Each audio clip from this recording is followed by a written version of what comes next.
Uma pessoa que ama demais, como a gente já viu, é uma pessoa que tem uma baixa autoestima e é um não saber se relacionar com o outro, certo? Agora, qual o perfil dessas pessoas, tá? Grande parte das pessoas que amam demais são pessoas que possuem uma personalidade dependente.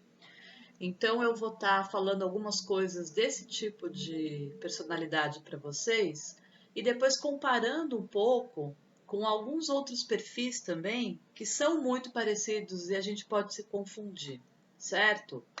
Então, vamos lá. Então, as pessoas com transtorno de personalidade dependente não acham que possam cuidar de si mesmos, tá? Eles usam a submissão para tentar fazer outras pessoas cuidarem deles.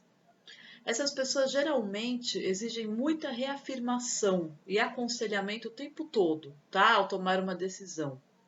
Muitas vezes deixam que os outros, frequentemente uma única pessoa, assumam a responsabilidade por muitos aspectos de suas vidas. Então, por exemplo, eles podem depender do cônjuge, geralmente, né? Para até gente para o que se vestir, tá? Que tipo de trabalho procurar, com quem se relacionar, tá? Essas pessoas se consideram inferiores e tendem a menosprezar suas habilidades. Eles tomam qualquer crítica ou desaprovação como prova de sua incompetência. É como se a crítica viesse é, ainda mais para minar, né, uma confiança que já é extremamente baixa. É muito difícil que essas pessoas consigam expressar desacordo com os outros, tá? Porque eles temem perder o suporte e aprovação. Então, são pessoas que não vão reagir a uma desaprovação, ao contrário, tá? Eles podem, inclusive, concordar com algo que eles sabem que é errado, tá? Em vez de correr o risco de perder a admiração, a ajuda e o vínculo que eles têm com essa outra pessoa. Mesmo quando a irritação é adequada, eles não ficam com raiva de amigos e colegas de trabalho por medo de perder seu apoio, ok? Então, essas pessoas têm a certeza que eles não podem fazer nada por conta própria. Eles têm dificuldade em iniciar uma nova tarefa e trabalhar de forma independente. Evitam tarefas que exijam assumir responsabilidade. Então, percebam como eles se comportam de forma como se eles fossem competentes, tá? De forma geral e precisando sempre de ajuda e reafirmação das pessoas, ok? Aqui, gente, é um quadro geral, tá? Agora, quando a gente vai para a questão realmente do lado afetivo, a gente percebe que algumas dessas pessoas com esses critérios, com essas características do transtorno dependente, elas podem sim ter um trabalho, elas podem conseguir ter uma vida social, mas o foco está muito voltado, tá, a essa pessoa que seria uma pessoa de escolha, uma pessoa de, como se a gente falasse de maior dependência, ok? Então vamos ver os critérios principais do transtorno dependente. Então vamos lá. Então, eles têm uma necessidade persistente e excessiva de serem cuidados, resultando em submissão e muito apego, ok? Dificuldade em tomar decisões diárias, sem uma quantidade excessiva de conselhos e asseguramento por outras pessoas. Necessidade de fazer com que outros sejam responsáveis por muitos aspectos importantes de suas vidas. Dificuldade para expressar discordância com outros, porque eles temem perder suporte ou aprovação.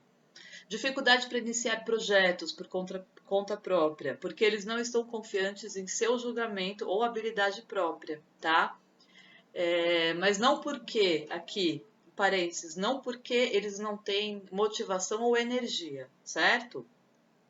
Disposição de fazer tudo, por exemplo, realizar tarefas desagradáveis para obter o apoio de outros, tá? Sentimentos de desconforto ou desamparo quando eles estão sozinhos. porque eles temem não poderem cuidar de si mesmos. Necessidade urgente de estabelecer um novo relacionamento com alguém que fornecerá cuidados e suporte quando o relacionamento íntimo termina. Então, aqui é a substituição, certo? Uma preocupação irrealista com medo de serem abandonados, tá? E precisarem cuidar de si mesmos. Então, vamos falar agora do diagnóstico diferencial, tá? Principalmente três transtornos que podem ser muito confundidos com o transtorno dependente. Então, vamos começar pelo borderline, tá? Então, pacientes com esse transtorno têm muito medo, sim, tá? De estarem se submetendo ao mesmo grau de controle que os pacientes com transtorno de personalidade dependente. Os pacientes com transtorno de personalidade borderline, diferentemente daqueles com o transtorno dependente, vacilam entre a submissão e hostilidade raivosa, ok? No transtorno de personalidade esquiva, os pacientes com esse transtorno também têm muito medo de se submeter ao mesmo grau de controle a que os pacientes da personalidade dependente se submetem. Pacientes com transtorno de personalidade esquiva se afastam até que tenham a certeza de que eles serão aceitos sem críticas. Em comparação, aqueles com transtorno de personalidade dependente procuram e tentam manter relacionamentos com os outros. E o terceiro é o transtorno de personalidade histriônica.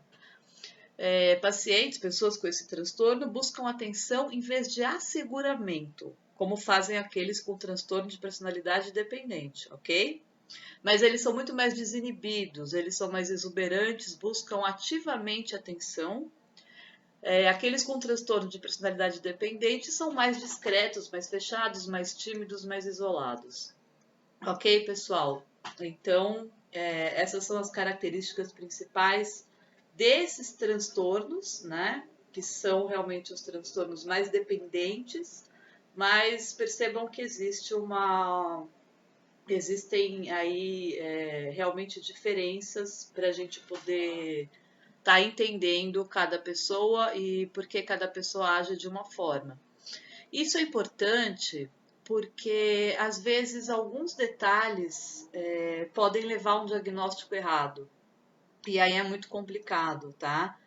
Essas classificações são importantes, sim, para a gente poder ter um início no tratamento e poder entender, né, de forma geral essa pessoa. É claro que a gente não pode juntar todo mundo em grupos, né? Então, as pessoas com borderline como se elas fossem todas iguais, os histriônicos todos iguais, os esquivos, os dependentes. Mas existem critérios e existem formas de agir nesse comportamento que são muito parecidos, tá? Mas a gente não pode ignorar o histórico de cada uma dessas pessoas e a própria personalidade, a própria forma de pensar, ok? Então é isso. Próximo vídeo eu vou falar um pouco para vocês aí de características sobre esse amar demais, vou entrar um pouquinho mais a fundo, vou ler alguns depoimentos também. Tá bom, pessoal? Beijo grande, até mais.